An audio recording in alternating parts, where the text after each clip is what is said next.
Tiga. Assalamualaikum warahmatullahi wabarakatuh. Halo teman-teman, gimana kabarnya nih? Semoga dalam keadaan sehat-sehat aja ya. Nah, pada kesempatan kali ini, kelompok kita mau buat podcast. Nah, judul podcastnya itu Ancaman Terhadap Integrasi Nasional dalam Bidang Ideologi. Sebenarnya nih ya teman-teman, ancaman terhadap integrasi nasional itu nggak cuma di bidang ideologi aja nih, ada juga di bidang politik, ekonomi, sosial, budaya. Tapi kelompok kita mau ngebahas cara rinci dan pakai bahasa kita sendiri, biar teman-teman tuh paham apa sih ancaman yang mengancam ideologi negara kita, yaitu Pancasila. Sebelum masuk ke materi dan beberapa pengertian maupun ulasan, saya mau memperkenalkan diri dan teman-teman saya nih yang juga ikut berpartisipasi dalam podcast kali ini.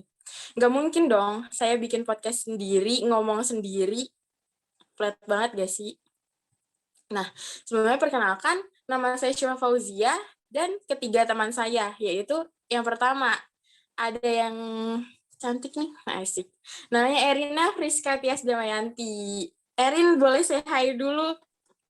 Hai. Yang kedua, nih teman-teman nilai aja sendiri gitu. Ada Muhammad Dimas Arteta. Say hi dulu. Halo. Yang ketiga ada Muhammad Yustiar Soeharja, yang katanya sih inceran cewek-cewek karena anak Kopassus IT nih. Halo. Itu oke, Dis. Lanjut. Nah, langsung aja nih ke materi-materi apa aja yang bakal kelompok kita bahas di podcast kali ini. Dimulai dari yang pertama, yaitu pengertian integrasi nasional. Yang kedua itu ada pengertian ancaman integrasi nasional dalam bidang ideologi. Yang ketiga itu kita bakal ada ulasan macam-macam ancaman yang mengancam integrasi nasional dalam bidang ideologi. Yang keempat, integrasi nasional dalam bidang ideologi. Dan yang kelima, akibat dari adanya ancaman-ancaman tersebut.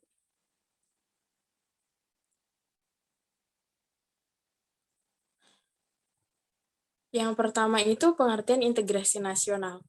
Mungkin teman-teman juga udah pernah dengar apa sih itu integrasi nasional, tapi mungkin nggak tahu nih pengertiannya itu apa.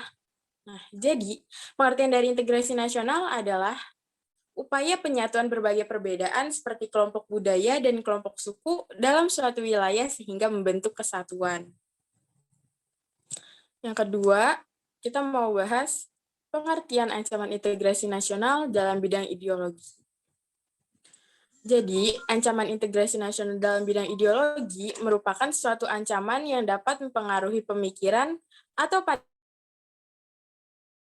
yaitu Pancasila. Apabila ancaman ini dibiarkan, maka akan menghambat terwujudnya integrasi nasional. Kan dari tadi saya udah ngomong terus nih ya teman-teman. Mungkin teman-teman udah bosen juga nih mendengar suara saya yang berisik banget. Nah, ini bakalan diulas sama teman kita yang namanya Muhammad Dimas Arteta. Buat Dimas, dipersilahkan. Ya, terima kasih. Ulasan macam-macam ancaman yang mengancam integrasi nasional dalam bidang ideologi. Secara umum, Indonesia menolak dengan tegas paham komunis dan Zionis. Akibat dari penolakan tersebut, tentu saja pengaruh dari negara-negara komunis dapat dikatakan tidak dirasakan oleh bangsa Indonesia. Kalaupun ada pengaruh tersebut sangat kecil ukurannya.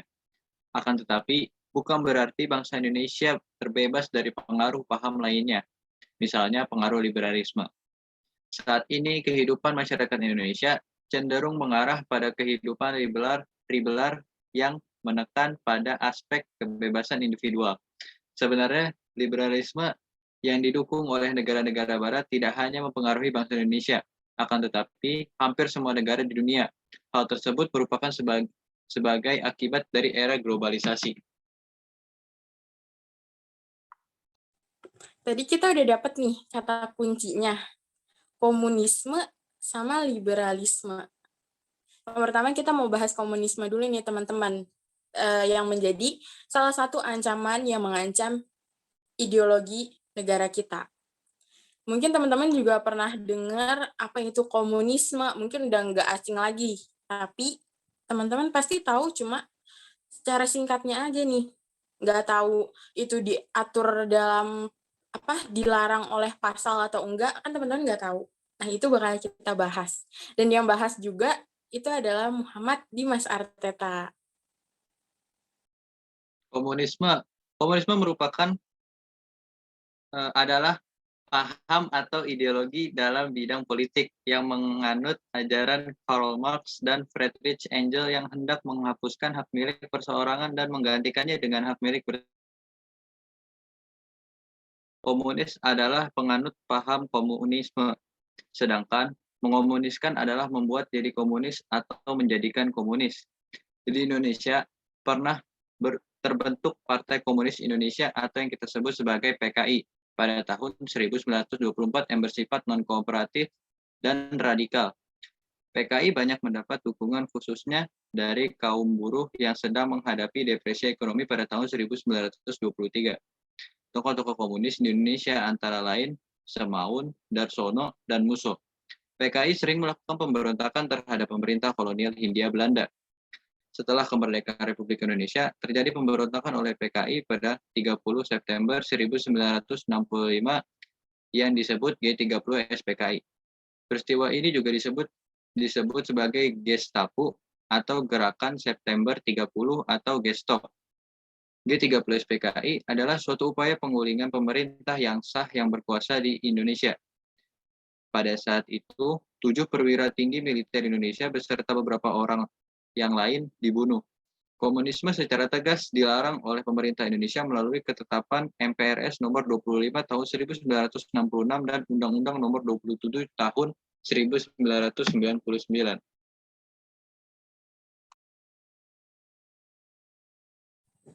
Selain komunisme, ada juga nih teman-teman, liberalisme.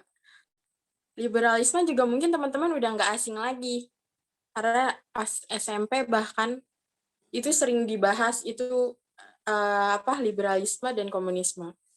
Jadi, liberalisme merupakan kehidupan masyarakat Indonesia yang cenderung mengarah pada kehidupan liberal yang menekankan pada aspek kebebasan individual. Dalam Ensiklopedia Britannica, diterangkan bahwa liberalisme adalah doktrin politik yang menjadikan perlindungan dan peningkatan kebebasan individu sebagai masalah utama politik. Sebenarnya, liberalisme yang didukung oleh Amerika Serikat tidak hanya mempengaruhi bangsa Indonesia. Dampak liberalisme mencapai hampir semua negara di dunia. Liberalisme adalah salah satu akibat dari era globalisasi. Masuknya globalisasi ke Indonesia ternyata mampu meyakinkan masyarakatnya bahwa liberalisme dapat membawa manusia ke arah kemajuan dan kemakmuran. Dampaknya, liberalisme yang dibawa oleh globalisasi mempengaruhi pikiran masyarakat Indonesia untuk tertarik pada ideologi tersebut. Pada umumnya, pengaruh yang diambil justru yang bersifat negatif. Misalnya, gaya hidup yang diliputi kemewahan, pergaulan bebas, dan lain sebagainya. Paparan liberalisme tersebut, apabila tidak diatasi, akan menjadi ancaman bagi kepribadian bangsa Indonesia yang sesungguhnya. Jadi bisa dibilang liberalisme itu mungkin dampaknya lebih bahaya dibandingkan komunisme. Lanjut ke pemberontakan yang ketiga, yaitu pemberontakan DITII. Nah, pemberontakan DITII ini sebenarnya banyak terjadi di beberapa kota di Indonesia selain di Jawa Barat. Tapi DITII di Jawa Barat. Kan dari tadi udah saya yang ngomong, udah Teta nih yang ngomong. Sekarang gantian, kita panggil Erina buat ngejelasin apa sih pemberontakan DITII, gimana dan gimana cara pemerintah tuh menyikapinya sama pemberontakan ini. Itu bakal dijelasin sama Erina Friskatias Damayanti. Nah, terjadinya pemberontakan DITI di Jawa Barat ini dilandasi ketidakpuasan dari Kartosoewirjo terhadap Republik Indonesia. Waktu itu, kemerdekaan Republik Indonesia dibayang-bayangi kehadiran Belanda yang masih ingin berkuasa atas Indonesia. Di awal tahun 1948, terjadi pertemuan antara Kartosuwirjo dengan Panglima Laskar Sabilillah dan Raden Oni Syahroni. Pertemuan ini terjadi lantaran ketiga tokoh tersebut menentang adanya perjanjian Renville. Mereka menganggap perjanjian tersebut tidak melindungi warga Jawa Barat. Kartosuwirjo lantas mengubah penolakannya dengan membentuk negara Islam, yaitu Negara Islam Indonesia, atau bisa disebut NII, yang dipimpin oleh dirinya sendiri. Dicetusnya NII ini menjadi bentuk protes dari Kartosuwirjo kepada Belanda, sekaligus untuk Indonesia yang mereka anggap terlalu lemah. Pengaruh dari Kartosuwirjo pun semakin membesar setelah ia mendirikan angkatan bersenjata untuk NII yang bernama Tentara Islam Indonesia atau TII.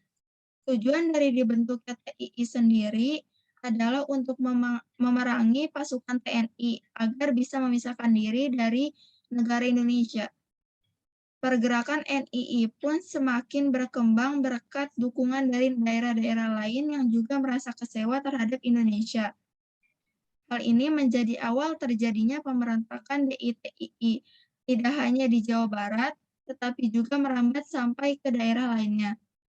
Guna menanggulangi pemberontakan dari DITII di Jawa Barat, pemerintah mengeluarkan Peraturan Nomor 59 Tahun 1958 yang berisikan tentang penumpasan DITII. Salah satu caranya adalah dengan menurunkan pasukan Kodam Siliwangi dan menerapkan taktik pagar besi. Taktik pagar besi ini dilakukan dengan menggunakan tenaga rakyat dengan jumlah ratusan ribu untuk mengepung tempat persembunyian DITII. Tujuan lain dibentuknya pagar betis yaitu untuk mempersempit ruang gerak DITII. Selain pagar betis, operasi lain yang juga dilakukan oleh Kodam Siliwangi yaitu Operasi Bratayuda. Operasi ini dibentuk untuk menemukan tempat persembunyian sang Imam NII Kartosuwirjo.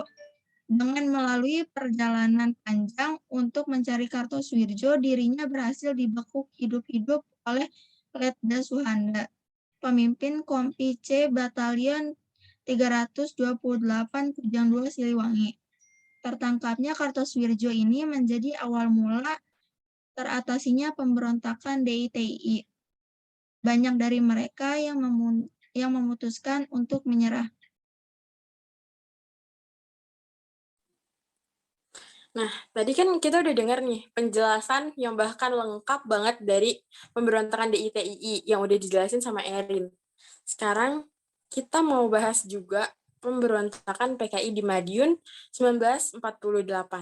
Kali ini nggak Erin lagi, nggak Teta lagi, tapi ini bakal dijelasin sama artis kita nih, Muhammad Yustiar. Dan katanya nih, ini tuh ada juga 17 tokoh yang dari akibat keganasan pemberontakan PKI di Madiun. Boleh nih dijelasin gimana sih Yus ceritanya, biar teman-teman di rumah juga makin paham dan tahu gimana ceritanya. Oke, siap. Terima kasih sudah dikasih kesempatan untuk menjelaskan pemberontakan PKI di Madiun pada tahun 1946. Nah, pemberontakan PKI di Madiun pada tahun 1948 memiliki latar belakang. Nah, latar belakangnya diantaranya yang pertama itu jatuhnya Kabinet Amir Syarifuddin akibat ditandatanganinya perjanjian Renville yang sangat merugikan Republik Indonesia. Setelah tidak lagi menjadi Perdana Menteri, Amir membuat Front Demokrasi Rakyat atau FDR yang kemudian bekerja sama dengan organisasi berpaham kiri seperti Partai Komunis Indonesia, Barisan Tani Indonesia, Pemuda Sosialis Indonesia, dan lain-lain. Yang kedua, kedekatan Amir Syarifuddin dengan tokoh PKI Musso dan bercita-cita menyebarkan ajaran komunisme di Indonesia. Dan yang ketiga, propaganda kekecewaan terhadap Perdana Menteri selanjutnya, yakni Kabinet Hatta, akibat programnya untuk mengembalikan 100.000 tentara menjadi rakyat biasa dengan alasan penghematan biaya. Nah, tadi kan latar belakangnya terjadinya pemberontakan PKI di Madiun. Nah, sekarang ada tujuan pemberontakan PKI yang terjadi di Madiun pada 1948.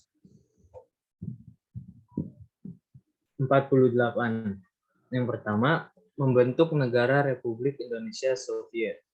Yang kedua, mengganti dasar negara Pancasila dengan komunisme. Dan yang terakhir, mengajak petani dan buruh untuk melakukan pemberontakan.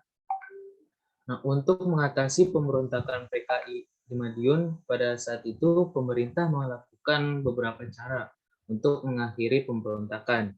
Di antaranya, yang pertama, Soekarno memperlihatkan pengaruhnya dengan meminta rakyat memilih Soekarno-Hatta atau Muso Amir. Besar Sudirman memerintahkan Kolonel Gatot Subroto di Jawa Tengah dan Kolonel Sungkono di Jawa Timur untuk menjalankan operasi penumpasan dibantu para santri. Nah, tadi kan di awal udah dikasih clue sama Siva Fauzia. Ada 17 tokoh yang disebut sebagai korban keganasan PKI Madiun pada tahun 1948. Nah, tokoh-tokohnya yang pertama Kolonel Infanteri Marhadi, kedua Letnan Kolonel Wiono, ketiga Inspektur Polisi Suparbak, yang keempat Mai Istiqlah, yang kelima RM Sarjono atau Patih Madiun, yang keenam Kiai Hussein, itu anggota DPRD Kabupaten Madiun, yang ketujuh Muhammad sebagai pegawai dinas kesehatan, yang ke-8 Abdul Rahman, asisten Wedono Jiwan, yang ke-9 Sosro Diprojo, itu sebagai staf PGRjo Agung, yang ke-10 Soeharto, yaitu guru sekolah pertama di Madiun, yang 11 Sapirin sebagai guru sekolah Budi Utomo, ke-12 Supardi, yaitu seorang wartawan freelance Madiun, yang 13 Sukadi, itu tokoh masyarakat, yang ke-14 Kiai Haji Sidik, itu seorang ulama, yang ke-15 Saris Bagio, itu Wedono Kanigoro, yang ke-16 Kiai Haji Barokah Fahrudin, itu seorang ulama, dan yang terakhir yang ke-17 Meidi Marto Disomo, itu sebagai agen polisi.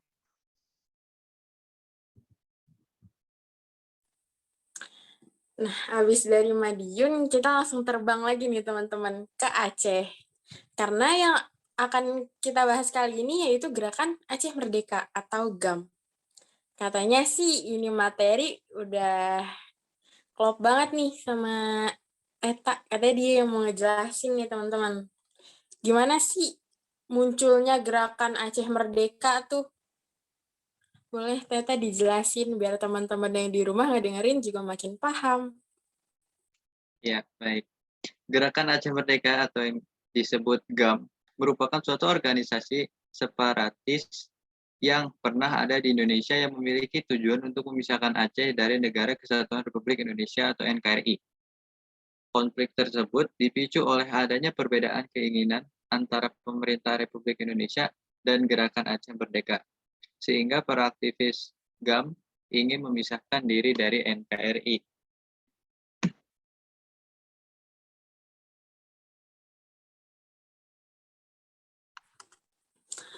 Nah, dari semua pemberontakan yang terjadi, itu pasti ada yang namanya akibatnya, ada yang namanya dampaknya. Sekarang kita mau beralih, mau ngejelasin apa sih akibat dari ideologi. Nah, ini juga katanya Erin nih yang mau ngejelasin. Katanya sih dia udah paham banget nih akibat-akibatnya tuh apa aja abis ngedengerin semua contoh ancamannya. Boleh dong Erin ngejelasin gimana sih akibat, apa aja akibat dari adanya ancaman-ancaman tersebut? Ada beberapa akibat nih yang ditimbulkan dari adanya ancaman dalam bidang ideologi. Yang pertama, lemahnya pemahaman masyarakat tentang ideologi bangsa, yaitu Pancasila. Yang kedua, memunculkan berbagai gerakan separatis karena adanya perbedaan ideologi. Yang ketiga, rusaknya etika dan moral bangsa karena sikap serta perilaku yang tidak sesuai dengan nilai-nilai yang tertanam dalam Pancasila.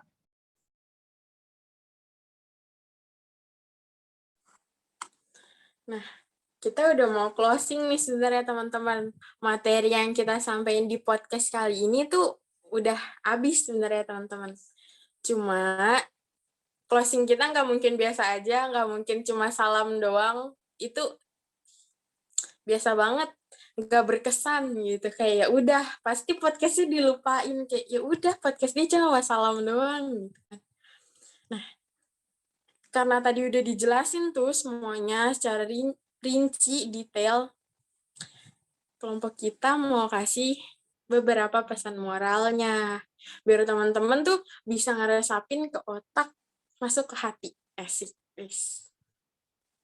Karena sesuatu yang nggak masuk ke hati nggak bakalan kena. Asik. Nah, jadi dari semua yang udah dijelasin, itu kan tadi kita udah nyebutkan ideologi. Yang kita bahas juga ideologi. Ideologi kita itu apa sih? Teman-teman, apa sih guys ideologi kita? Pancasila. Pancasila. Ideologi kita kan Pancasila. Lambangnya itu burung Garuda. Di dalamnya itu ada perisai yang memuat 5 simbol. Ada bintang, terus yang kedua ada rantai, yang ketiga pohon beringin, yang keempat kepala banteng, dan yang kelima padi dan kapas. Nah, masing-masing itu kan punya sila-silanya nih. Dan juga di kakinya burung Garuda itu ada yang namanya Bhinneka Tunggal Ika, yang bunyinya berbeda-beda tetap satu jua. Yang mana artinya berbeda-beda tetap satu tujuan. Jadi, kita sebagai bangsa Indonesia harus memiliki rasa toleransi yang tinggi terhadap misalnya agama, ras, suku, dan bahkan warna kulit. Jadi mau teman kita warna kulitnya apapun, itu kita nggak boleh ngebeda-bedain, karena semuanya sama. Kalau di mata Tuhannya aja kita semua sama, harusnya di mata sesama manusia juga sama, karena kita manusia biasa yang punya kekurangan sama Nah, kita juga sama temen tuh nggak boleh sara, nggak boleh ngebedain suku walaupun beda suku. Apalagi agama. Mau agama dia apapun, kita harus hormatin. Mau ibadah dia gimana pun, kita juga harus hormatin. Jadi, kita harus tanamin nih yang namanya rasa toleransi yang tinggi dalam diri kita. Selain itu juga, tadi dibahas di part liberalisme, itu ada yang namanya pergaulan bebas, sama pengaruh hedonisme. Kayak gaya ya yang kayak gitulah yang teman-teman udah pasti tahu apa sih yang udah lumrah bahasanya hedonisme sama pergaulan bebas. Kalau misalkan kayak anak SMP apalagi SMA pasti kan punya guru BK dong. Pasti udah sering banget dia tuh ngedengerin sama guru BK dicecer ke pokoknya kamu nggak boleh tuh sampai masuk pergaulan bebas segala macem. Nggak boleh lah tuh. Harus cari pergaulan yang benar. Nah, emang kayak gitu teman-teman. Kita tuh harus pilih pergaulan yang benar. Nggak boleh salah pergaulan. Karena pergaulan itu merupakan salah satu tiang penyanggah, salah satu dorongan yang paling tinggi buat gimana diri kita ke depannya. Kalau misalnya sekarang kita udah milih temen yang nggak bener, yang suka mabuk, yang pokoknya buat yang nggak bener gitu, itu kita tuh bakalan kebawa. Karena belum tentu diri kita bisa ngajak mereka ke jalan yang benar, atau bahkan diri kita yang malah kebawa, jadi nggak benar. Jadi mending cari temen itu yang benar-benar aja deh, bukannya ngebeda-bedain. Cuma kan teman-teman pasti udah bisa ngeliat nih, mana teman yang benar, mana teman yang bisa ngajakin kita ke jalan yang lurus, mana yang enggak, yang jalannya belok-belok bercabangnya subhanallah. Nah, jadi kalau cari temen itu yang benar, yang enggak ngajak-ngajak kita, pokoknya yang enggak kayak, hari ini nongkrong sini segala macem. Enggak, jangan. Kita tuh harus cari teman yang sesuai sama porsi kita, di mana kita bisa berteman, di mana kita kalau kata bahasa anak jaksel, anak zaman sekarang, frekuensi, enggak toksik gitu kan. Harus yang kayak gitu. Karena kita kalau cari teman, cari tempat tongkrongan, itu tuh harus yang sesuai sama di mana diri kita dihargain, bukan dibutuhin. Karena kalau misalkan kita cari tempat di mana diri kita dibutuhin, jatuhnya kita dimanfaatin. Yang ada misuh-misuh sendiri, kesal sendiri, kan gak bagus juga kan, dosa. Jadi mending kita dihargain. Karena kalau misalkan teman-teman kita ngehargain kita, otomatis kayak, wah gue ternyata berguna ya di sini, ternyata gue didengerin ya di sini. Mereka tuh care sama gue gitu. Sebenarnya itu aja sih teman-teman yang mau disampaikan, yang mungkin relate juga nih sama kehidupan anak muda zaman sekarang. Asik, yang sering banget nih seliweran gitu kata-katanya, toxic, toxic friends gitu, kayak teman-teman toxic, terus circle toxic gitu. Nah, sebelum benar-benar ditutup, sebelum benar-benar di closing, kita pasti punya pantun. Kelompok biar teman-teman makin ingat nih sama cinta tanah air, makin ingat sama ideologi negara gitu lah. Kita mau kasih pantun. Dan biasa nih, yang ngasih pantun biasanya artis kita nih. Yap, bener banget. Yustiar. Katanya Yustiar sih ada pantun. Ada gak nih Yus pantun? Setelah dipikir-pikir sih ada ya. Terus juga kan tentang ingat tanah air, ideologi. Nah ini pas nih, udah kepikiran. Oke langsung aja ya. Bekerja meniti karir, ciri wanita masa kini. Semangat cinta tanah air harus tertanam sejak dini. Gila. Oke. Coba tepuk tangan dong guys. Temennya pantun sepi banget. Nggak tahu. Nah, udah sekiranya itu aja nih teman-teman yang bisa kelompok kita sampein, yang bisa kelompok kita jelasin pada podcast kali ini. Kurang lebihnya mohon maaf, karena kesempurnaan hanya milik Yang Maha Kuasa. Wassalamualaikum warahmatullahi wabarakatuh. Waalaikumsalam warahmatullahi wabarakatuh.